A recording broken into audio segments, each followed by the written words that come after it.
Welcome to our latest exploration.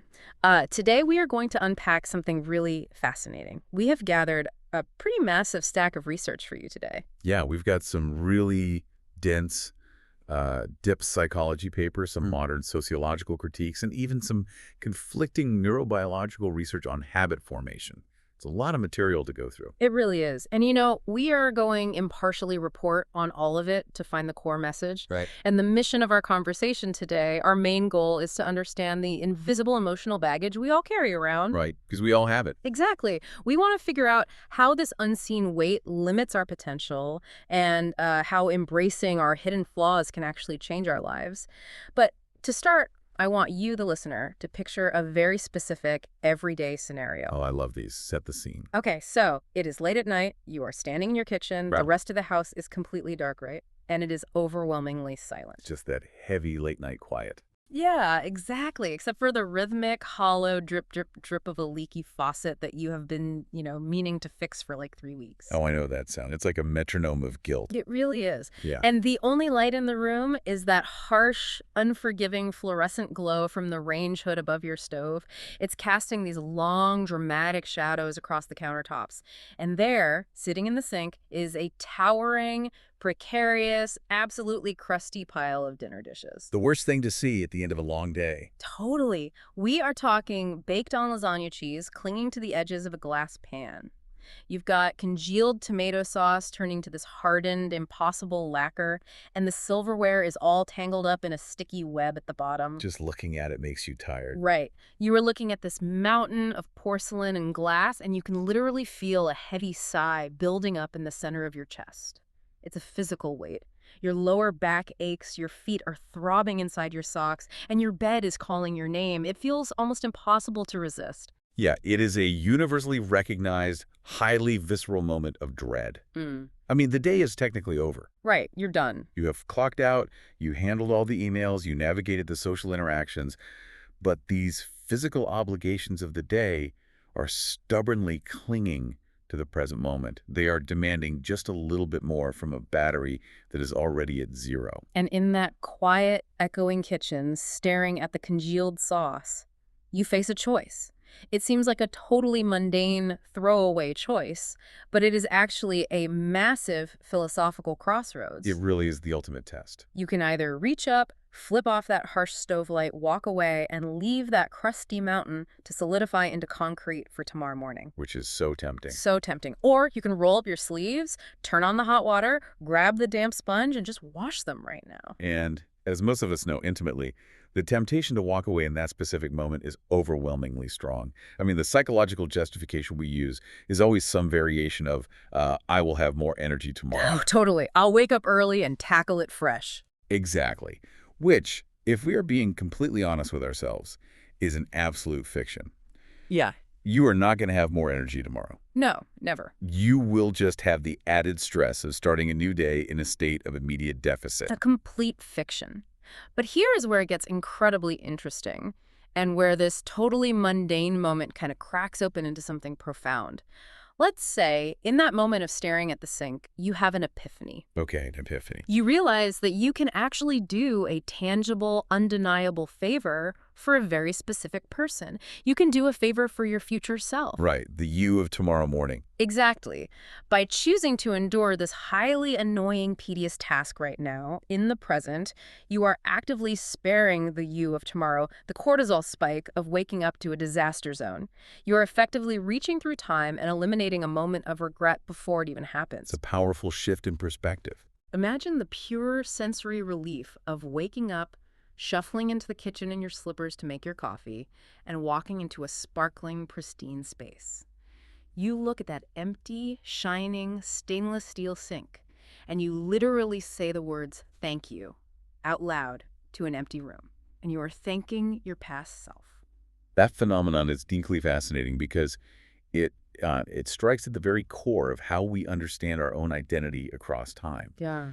What you are describing on a psychological level is the validation of the enduring self. The enduring self. Break that down for me. So it is the conscious recognition that the you of tomorrow morning or next week or even 10 years from now is inextricably linked to the you standing in the kitchen right now. They aren't the stranger that you're just passing a burden on. Right. It's still you. Exactly. And taking responsibility for that future iteration of yourself is actually the fundamental bedrock of living an authentic life. When you wash those dishes, you are engaging in an act of profound self-care that completely transcends the immediate discomfort. You're making an active choice. Yes, you are acknowledging that your actions have a trajectory, and you are actively choosing to bend that trajectory toward release rather than suffering. I see the logic there, absolutely. But, applying it is a completely different story. And that gap between knowing and doing is exactly what we want to examine today. It's the ultimate human dilemma. It really is. We are going to examine all these sources to answer a central, maddening question.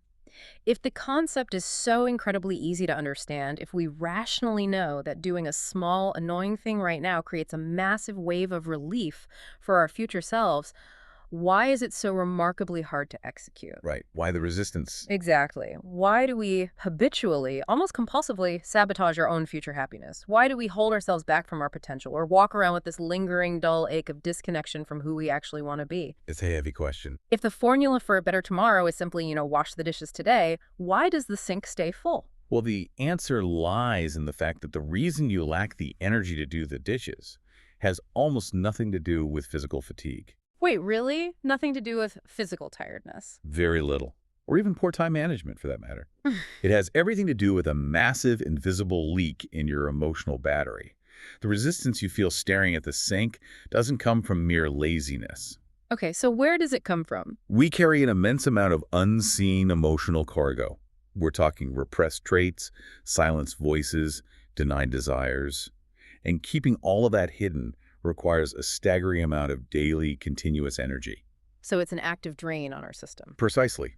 You don't have the energy to wash the dishes because you have spent the last 16 hours performing a heavily edited version of yourself for the world, and your psychological reserves are just completely drained by that performance. Wow, that totally reframes the entire problem. The exhaustion isn't from what we are doing, it's from what we are hiding. Exactly. The hiding is the exhausting part. So as we wade into this, we are going to unpack that invisible cargo.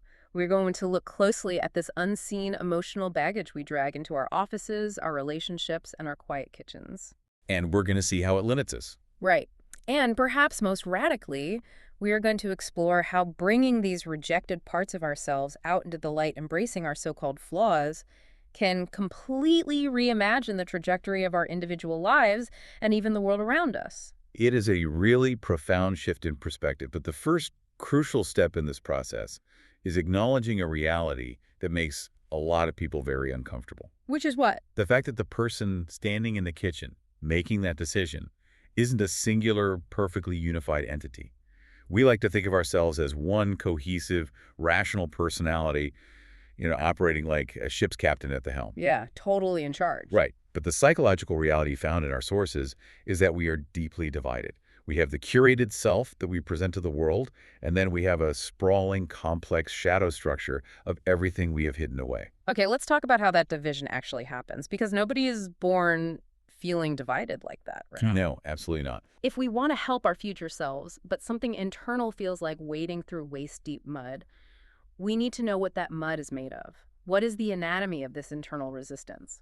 To understand the mud, we have to look at the mechanics of childhood conditioning. We have to look at how we cultivate what the research calls the hidden night self. The night self. I like that term. Yeah, so imagine a human being at birth as a vast 360-degree spectrum of potential traits. A toddler doesn't filter anything. Oh, definitely not. Anyone with a toddler knows that. Right.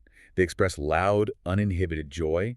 They express blinding, irrational rage. They are fiercely greedy, entirely selfish, profoundly curious, and deeply empathetic all at once.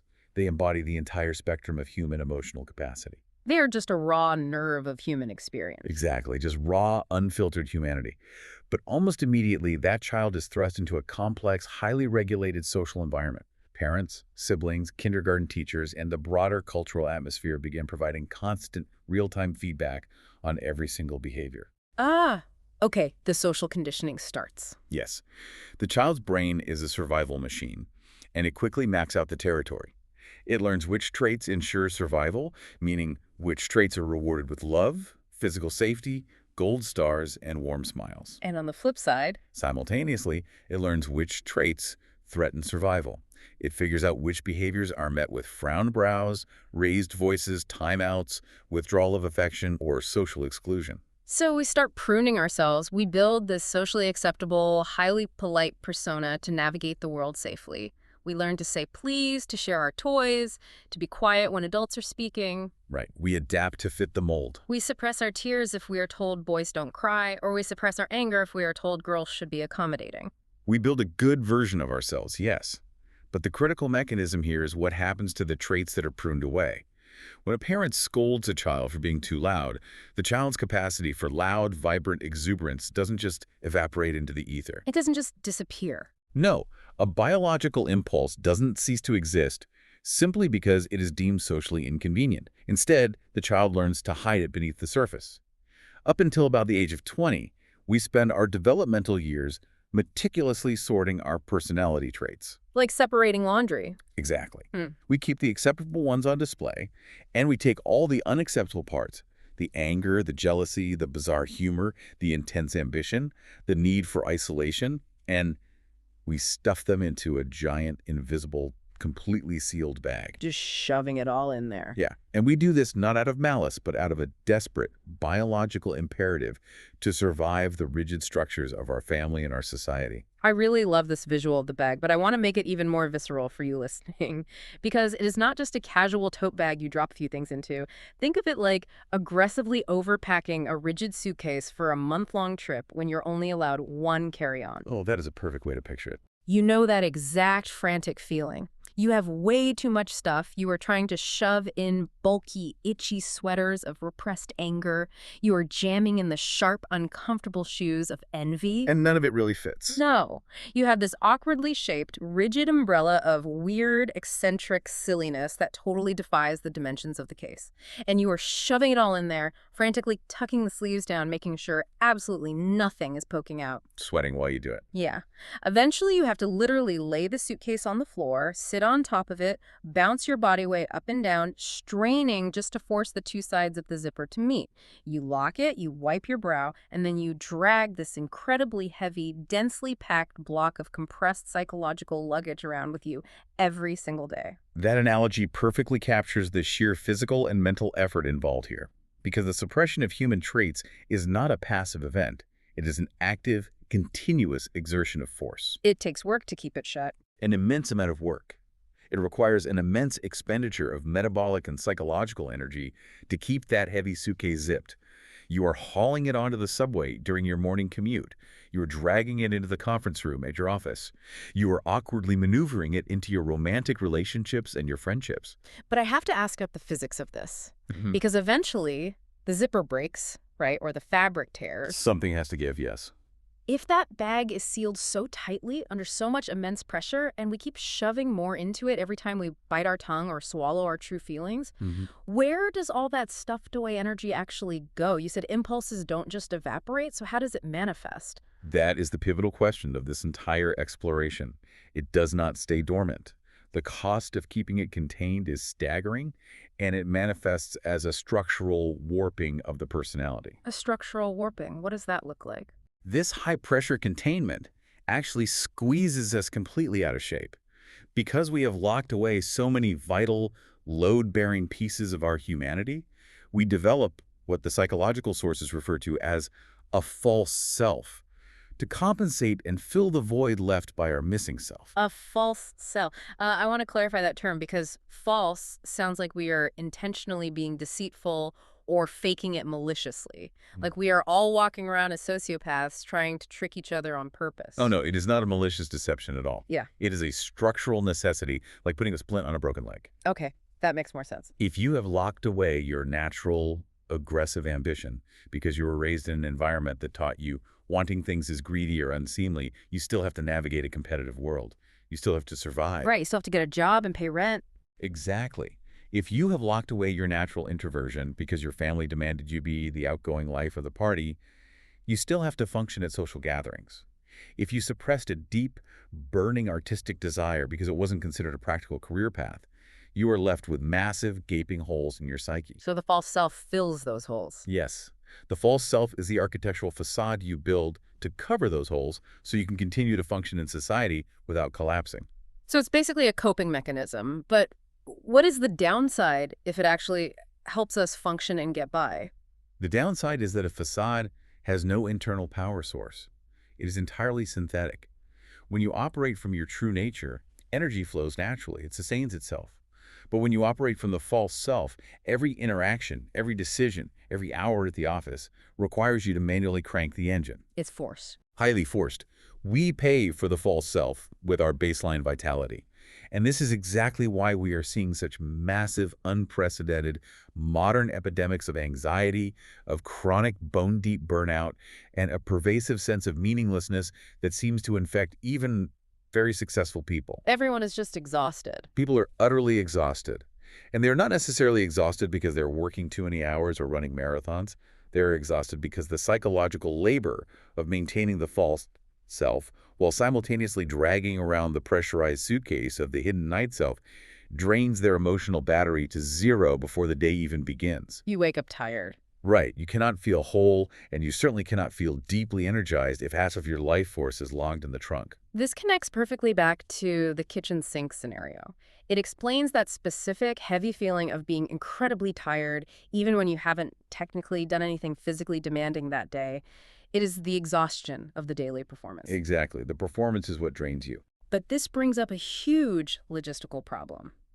If these traits are locked away in this invisible, overpacked suitcase, and we have spent 20, 30, or 40 years actively denying they even exist, how do we even know what we've hidden away? It's a great question. Yeah. Because the defense mechanism is incredibly strong. Right. If the defense mechanism is so good that I can't even look inside my own bag, how do I inventory what I am carrying? How do I know what's in there?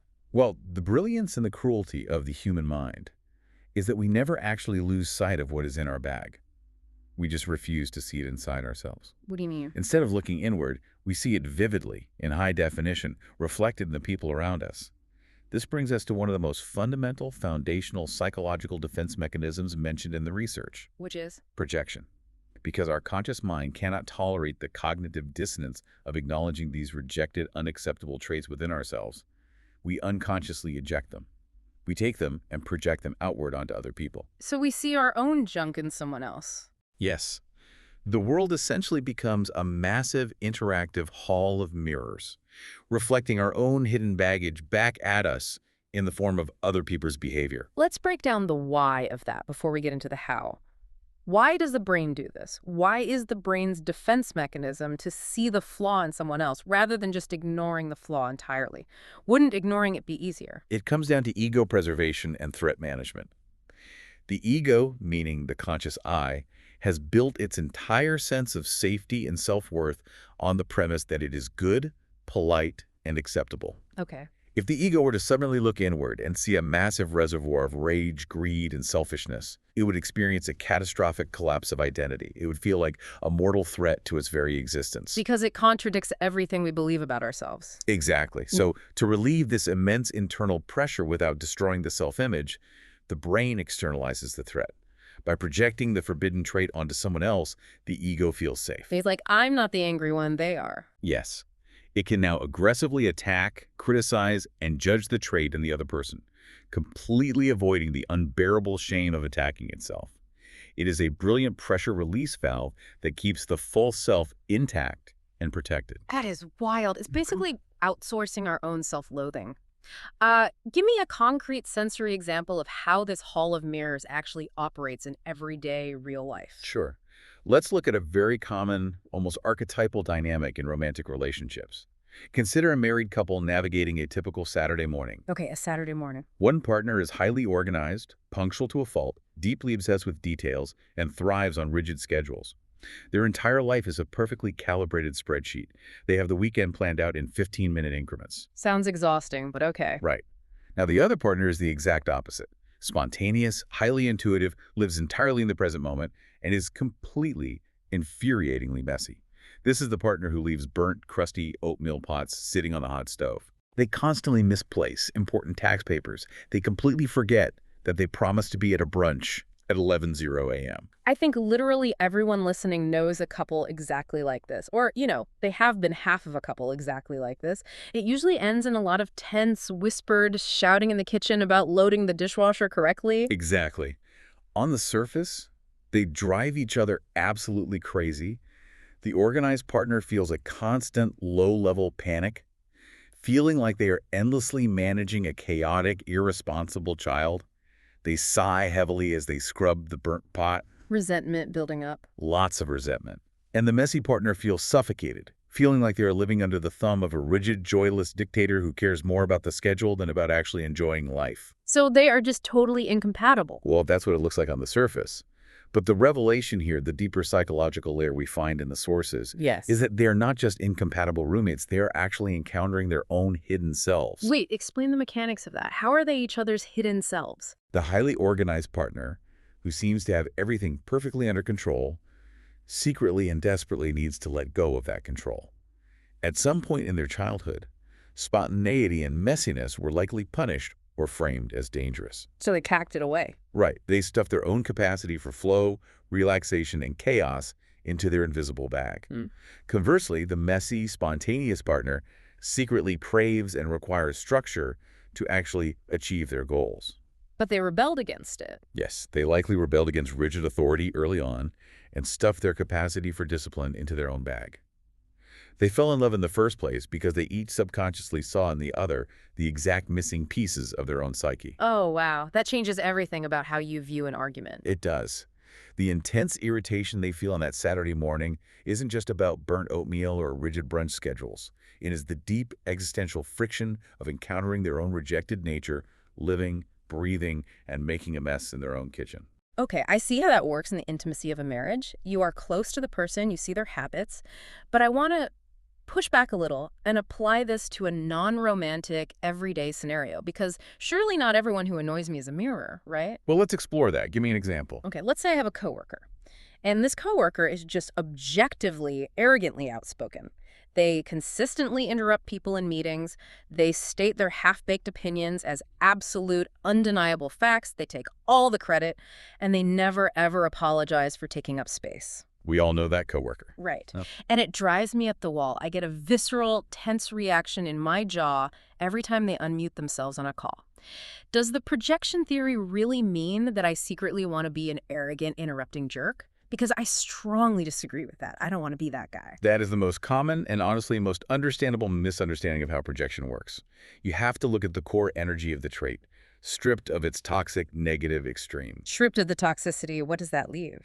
No, you do not secretly want to be a malicious, arrogant jerk who talks over people, but you likely have a deeply suppressed, starved desire to boldly speak your own mind without constantly apologizing for it. Oh, I see. You have probably spent your entire professional life stuffing your own assertiveness, your own confidence, and your own fundamental right to take up space into your invisible suitcase in order to be seen as the polite, accommodating, easy-to-work-with team player. So it's not the actual obnoxious behavior I envy, it's the permission they give themselves. Exactly. The intense, jaw-clenching irritation you feel toward your coworker is the vital clue. Your reaction is disproportionate. If you were truly integrated, you would just observe their behavior, recognize it as unhelpful, and calmly set a boundary. I wouldn't be grinding my teeth. Right. But because you are triggered, you are not just reacting to them. You are reacting to your own suppressed desire to be heard. You are furious that they are freely spending the exact currency assertiveness that you have forbidden yourself from touching. That completely flips the script on how we interact with the world. The irritation is basically a map. It's a perfect map. The people who trigger us the most intensely, the ones who get under our skin in a way that feels totally irrational, are basically walking, talking treasure maps, pointing directly to the exact things we have starved and denied in ourselves. It is a profound realization when you start to see it. And it is crucial to expand this concept, because we don't just project our negative or irritating traits. We also project our positive hidden traits. Positive traits, like what? In sociology and psychology, this is often referred to as the halo effect. Have you ever met someone, maybe a mentor, an artist, or a public figure, and instantly idolize them? Oh, for sure. You put them on an impossibly high pedestal, you give them a glowing halo, and you genuinely believe they operate on a level of genius or grace that is entirely out of reach for normal people. You are completely captivated by their brilliance, their effortless creativity, their profound courage, or their deep, unwavering compassion. Absolutely. You meet someone and you just think, wow, they are operating on a higher plane of existence. I could never in a million years be that brave or write something that artistic or speak that eloquently. Stop right there. Yeah. I could never be that. That is the exact defining phrase that signals a positive projection is occurring. Wait, really? Admitting I can't do it is a projection. Yes, you idolize them because they visibly and unapologetically embody the exact brilliance, creativity, or courage that you completely refuse to recognize in yourself.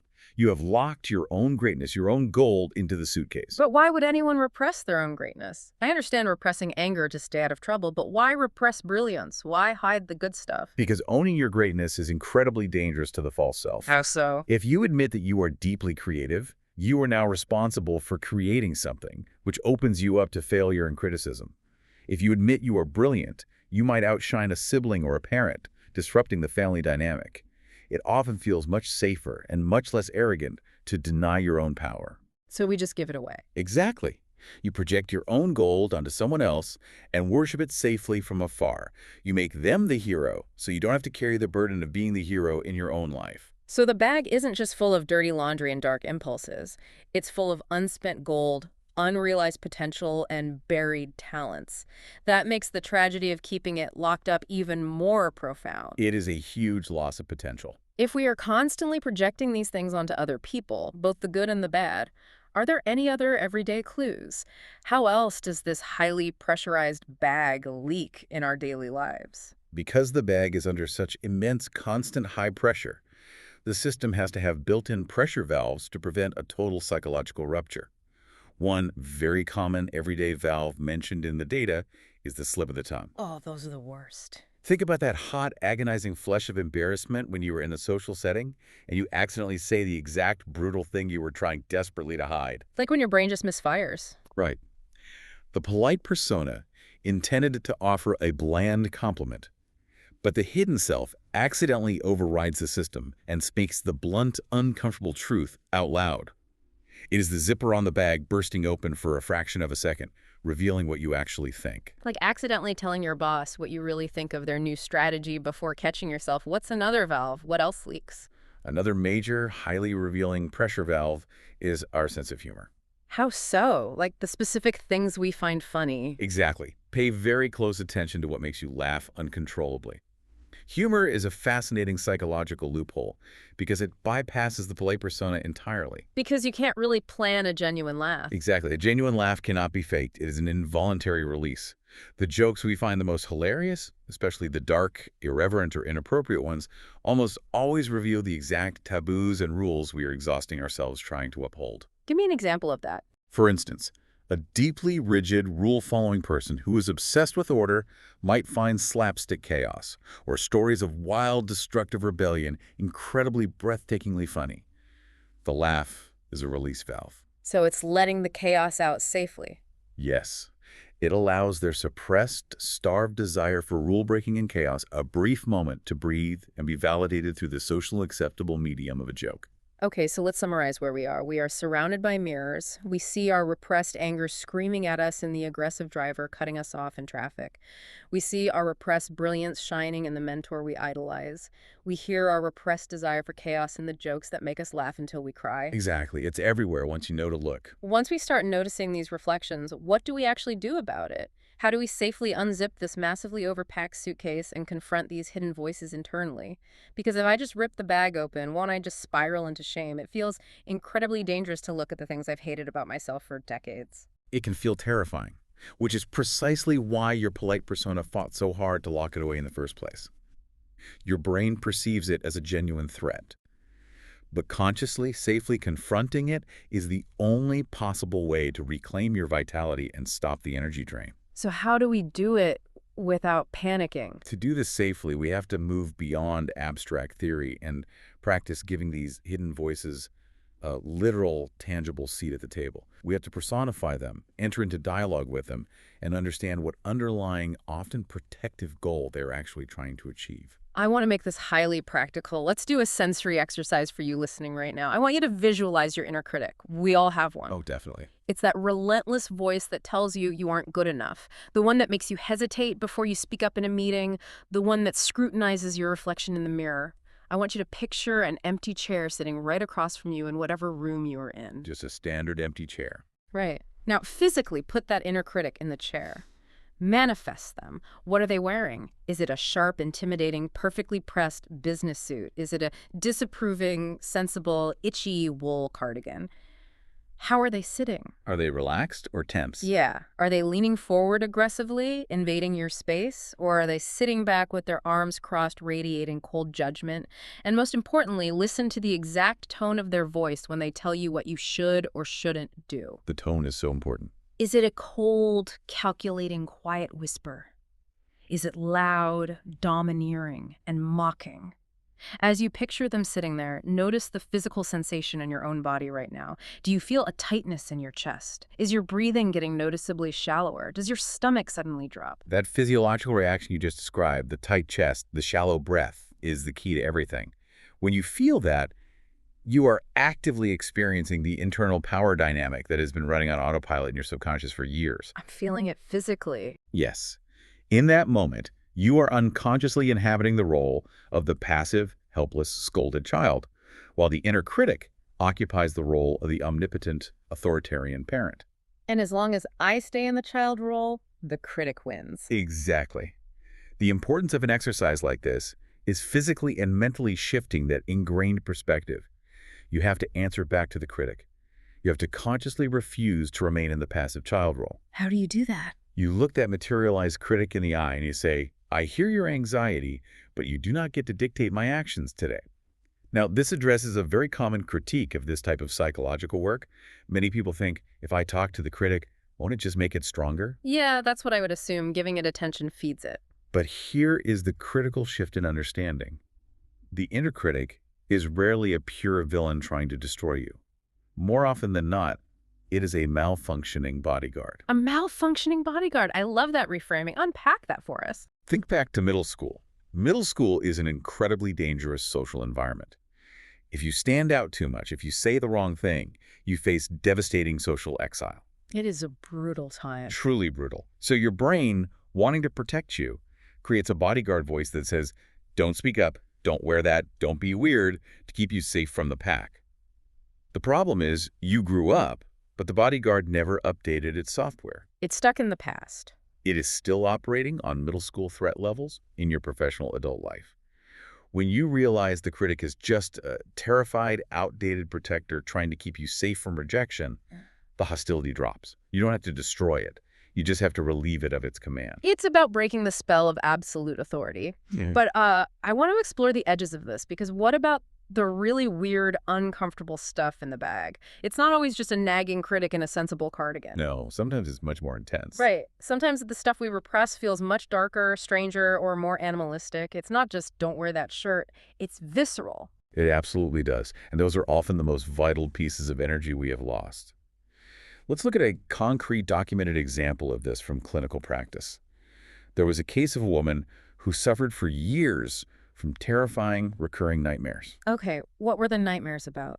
In her dreams, she was constantly being stalked, chased, and hunted through dark environments by wild, ferocious, predatory cats. She would wake up in a cold sweat, her heart pounding against her ribs, utterly exhausted before her day even began. That sounds awful. It was. The dream was a stark manifestation of her pressurized bag bursting at the seams while her conscious defenses were lowered during sleep. When she engaged in a dialogue exercise similar to the chair exercise we just discussed, she was asked to do something radical. What did they ask her to do? She was asked to physically switch seats and speak as the wildcat from her nightmare. Wow, that requires a lot of courage. Embodying the monster that is actually hunting you in your sleep. What did the cat say when she gave it a voice? When she closed her eyes and spoke from the perspective of the predatory cat, her voice and posture completely changed. The cat revealed that it wasn't malicious, it was starving to death. Starving. Yes. Speaking as the cat, she said it wanted to eat massive, decadent meals, whatever it pleased, whenever it pleased, without constantly counting calories or obsessing over being polite and dainty. It just wanted to consume. Exactly. The cat said it was exhausted from serving everyone else and wanted to take hot, hour-long bubble baths infused with exotic, wildly expensive scented oils. It wanted to aggressively prioritize total physical pleasure, profound comfort, and absolute unapologetic selfishness. That is incredible. The terrifying, bloodthirsty monster in the nightmare was actually just a desperate, starved plea for basic self-care and physical pleasure. Exactly. This woman had lived her entire adult life as the ultimate self-sacrificing caregiver. She endlessly anticipated the needs of her husband, her children, her aging parents, completely denying her own needs. So she just ignored her own body. She had literally starved her own sensual, self-caring physical nature. Because she had locked that healthy, necessary selfishness in the dark confines of the bag, it had mutated. Without light and air, it became monstrous, transforming into a predatory animal. It was trying to warn her.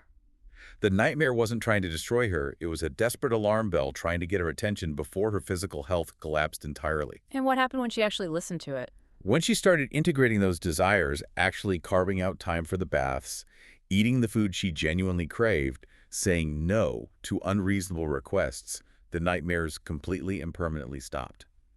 The energy was no longer demonized as a threat. It was utilized as fuel for her well-being. You used the word demonized, and that brings up another fascinating and sometimes controversial angle. We often hear this language in self-improvement circles. We think of our hidden traits as literal demons. Right, battling your demons. Yeah, people say, I am battling my inner demons, or I'm trying to conquer my dark side. But what you're suggesting is that maybe these traits aren't inherently demonic at all. They are only demonic because they have been locked in the dark. A starved dog will bite you, not because it is an evil dog, but because it is starving. Consider another real-life example to illustrate this point. Okay, lay it on me. Think of a man whose entire social and professional persona is built around being the ultimate good guy. He is endlessly accommodating, he never raises his voice, he always seeks compromise, he avoids conflict at all costs, and his primary goal is for everyone around him to be comfortable and happy. Sounds like a nice guy to be around. He is. But life happens and he finds himself going through a deeply bitter, contested divorce. And his ex-partner is ruthlessly taking complete advantage of his good guy persona. Oh, that's a tough situation. They are hiding marital assets, aggressively manipulating the custody schedule of their children, and dictating unreasonable terms. And the good guy is just taking it, absorbing the blows, desperately hoping that if he's just good enough, reasonable enough, it will all magically resolve peacefully, but it won't. Because the good guy persona doesn't have the tools or the armor to fight a war. He's bringing a compromise to a knife fight. Precisely. To survive this situation with his dignity, his financial future, and his relationship with his children intact, he must tap into the very energy he has spent a lifetime judging and suppressing. He needs the bag. He has to consciously open the bag and access his aggressive, fierce, uncompromising territorial energy. Now, to his conscious good guy persona, this energy feels genuinely demonic. It feels toxic and evil to stand up, bang his fist on the table and say, no, absolutely not. I am taking you to court and I'm fighting you on every single point. I want to interject here because this is where a lot of people get nervous. If he unleashes this repressed aggression, isn't there a real risk that it backfires?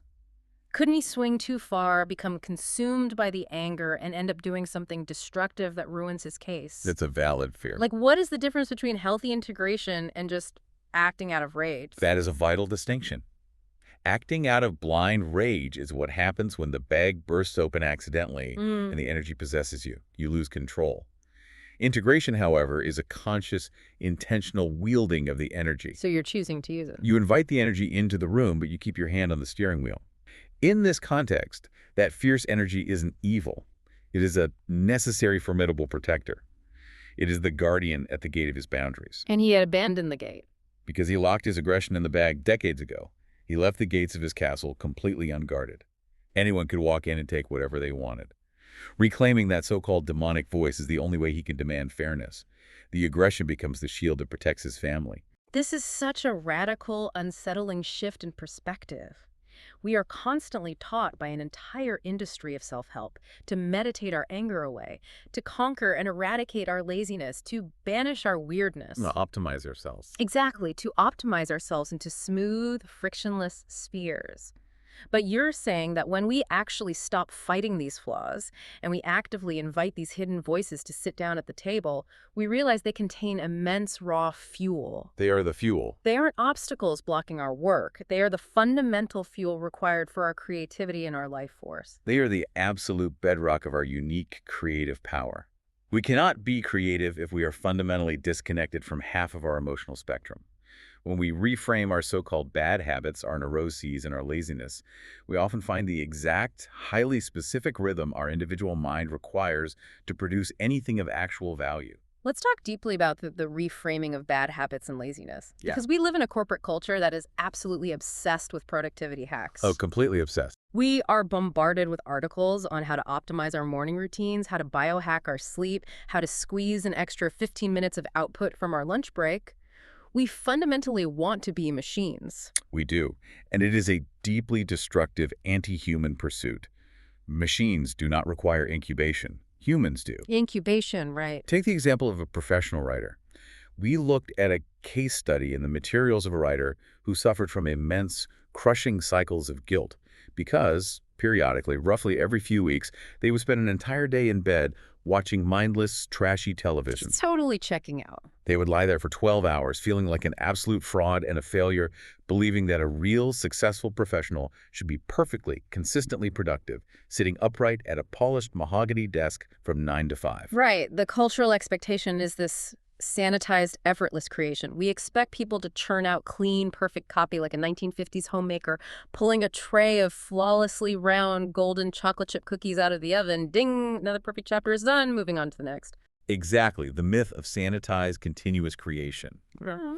But when this writer, working with a professional, actually stopped fighting the massive guilt and objectively examined the pattern of their work, they realized a profound truth. What did they figure out? This absolute lethargy, this day of total, bedridden television watching, was not a failure of discipline or character. It was a biologically and psychologically necessary incubation period. Okay, so it served a purpose. A huge purpose. Their subconscious mind was utterly exhausted from the intense cognitive labor of structuring complex narratives, tracking character arcs, and manipulating language. The brain physically needed to completely detach. It needed to turn off. The trashy television provided a mindless, colorful stream of low-stakes images that engaged the visual cortex just enough to keep the inner critic distracted, allowing the deeper subconscious creative engines to cool down, process, and reset. Now, I have to challenge this premise because I can hear the skeptics listening right now.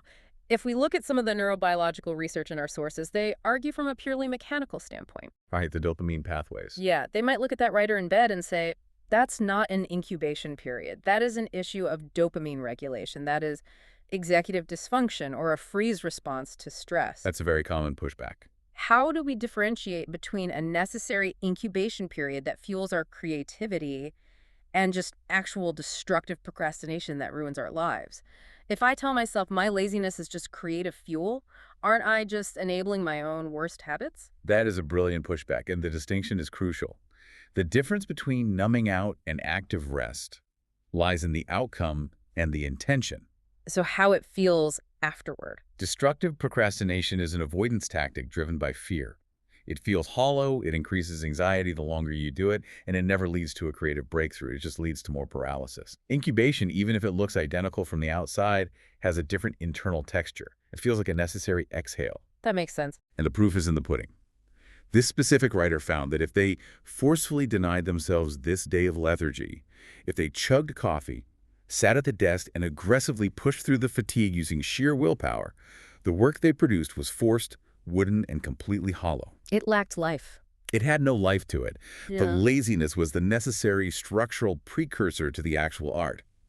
Once they accepted the day in bed as part of their process, the guilt vanished, and the subsequent writing sessions became incredibly prolific. I have a sensory example from my own life that relates perfectly to this idea of bizarre, necessary rhythms. I know someone who, when they are overwhelmed by a massive project or life stress, simply cannot meditate. Oh, meditation doesn't work for everyone. Everyone tells them to sit on a cushion and focus on their breath, but sitting still in a quiet room actually makes their anxiety spike tenfold. The silence is deafening. It just amplifies the internal noise. Yes.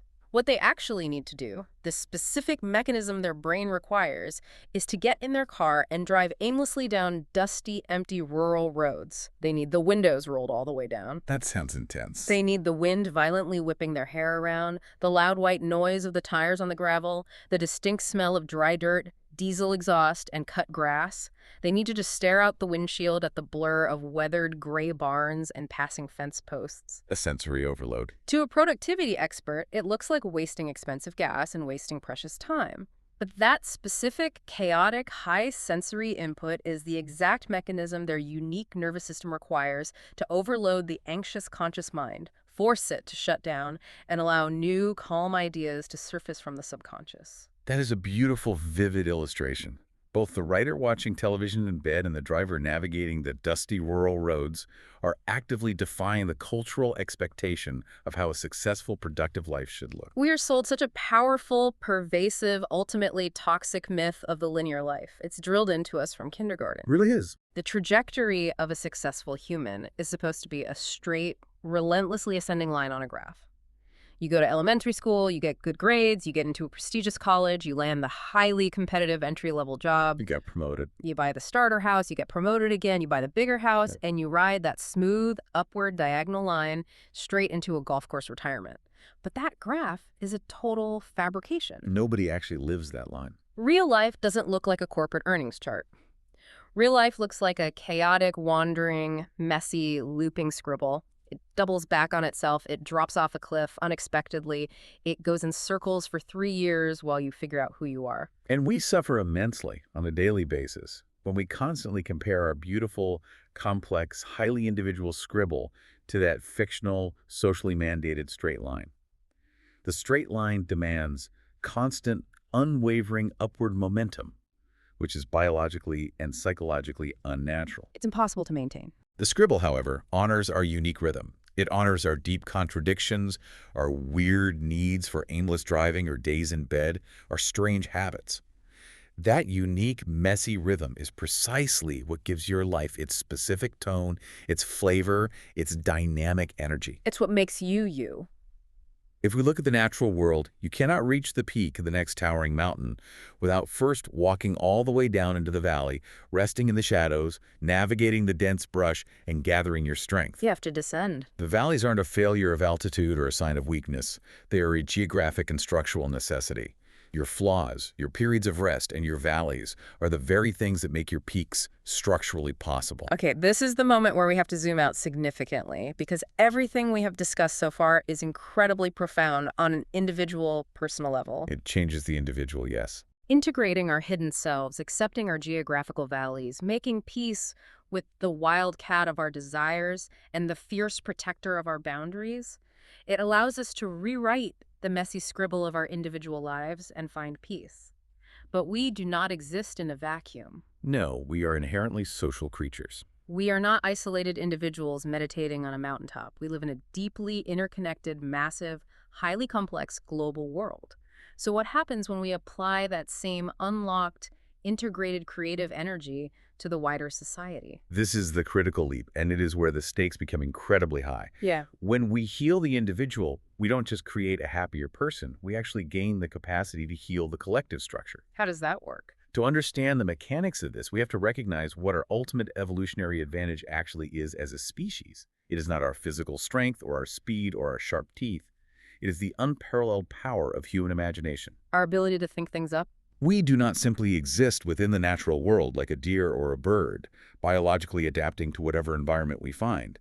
We actively, aggressively create the worlds we live in through our imagination. We imagine a bridge, and then we build it. We conceptualize the idea of human rights. And we invent laws to enforce them. We imagine a global economy, and we construct the stock market. Exactly. Every system is a product of human thought. And right now, we are sitting at a terrifying, undeniable tipping point. We are facing a multifaceted global crisis. That's putting it mildly. The massive modern systems we navigate every day, the rigid factory model educational systems that crush childhood curiosity and enforce conformity, the grueling, extractive 247 work cultures that prioritize endless corporate profit over basic human well-being. Right. The economic models driving reckless environmental exploitation. These systems are not forces of nature. They are not inevitable like gravity or the tides. They were all invented, debated, and implemented by human imagination. We thought them up. And right now, the data across all these sources is clear. These specific inventions are failing.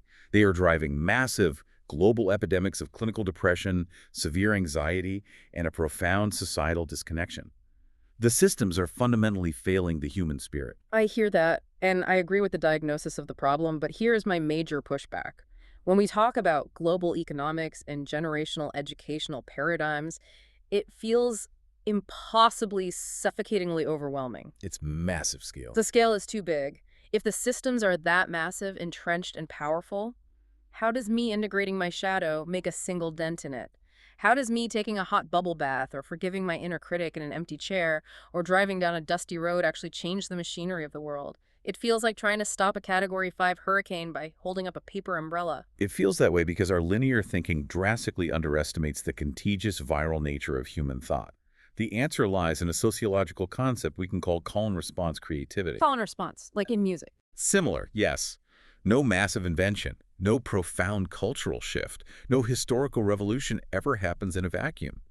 Every massive structural change in human history starts as a single, quiet idea in one integrated person's mind. Just one person. That idea is voiced, and it acts as a catalyst. It puts out a frequency that sparks a response in someone else's mind, which builds upon it, refines it, and passes it on. It is an exponential chain reaction. So my healed, integrated state actually changes the frequency of the call I am putting out into my community. Exactly. Let's look at historical precedents in the sociological data. Think about massive shifts in human rights over the last few centuries. These did not happen because politicians suddenly decided to be nice. They rarely do. They happened because individuals underwent profound psychological shifts in how they viewed the self and the other. Think back to our discussion on projection. When we are individually divided, when our bags are overpacked, and we are terrified of our own inner demons, we inevitably project our internal enemies out into the world. We look for monsters outside. We look at other political groups, other ideologies, other nations, and we see all the greed, aggression, ignorance, and malice that we absolutely refuse to acknowledge in ourselves. This creates a rigid, paranoid, heavily armed us versus them mentality. Which is pretty much where we are now. You cannot possibly solve complex global systemic issues when every negotiator, every voter, and every leader is violently projecting their own unhealed childhood trauma onto everyone else in the room. Wow. So global conflicts, toxic political discourse, even wars are, in a very real way, just the macro geopolitical version of the messy couple fighting over the burnt oatmeal pots in the kitchen. We are fighting our own unacknowledged shadows on a global scale. That is a profoundly accurate, if sobering, way to frame it. The mechanics are identical, only the blast radius is larger. When we do the hard work to heal our own internal divides, when we bravely unzip the bag and integrate the wildcat and the fierce protector, we organically withdraw those projections from the world. We take our energy back. We stop desperately needing an external enemy to carry our darkness for us. We can look at a political opponent not as a monster, but as a flawed human being with a different strategy. When that rigid us versus them defense mechanism drops, we regain our cognitive flexibility. And that's where the creativity comes in. Yes. Creativity isn't just about painting a beautiful picture or writing a catchy song. It is the fundamental, vital human process of generating original, complex ideas that have structural value. We desperately need new, immensely valuable ideas to redesign our educational, economic, and environmental systems. We need new blueprints. We have the absolute power to entirely recreate our societal systems for the simple, undeniable reason that we made them up in the first place. But we can only imagine a better, more humane world if our individual minds are free from the exhausting daily labor of repressing our own nature. We can't imagine a revolutionary new educational system if we're using 90% of our daily brain power just to sit on the suitcase and keep the zipper closed. Precisely. The immense world-building energy required to change the fabric of society is currently locked in your invisible bag, disguised as your deepest flaws. So let's take a breath and look back at the expansive journey we have taken today.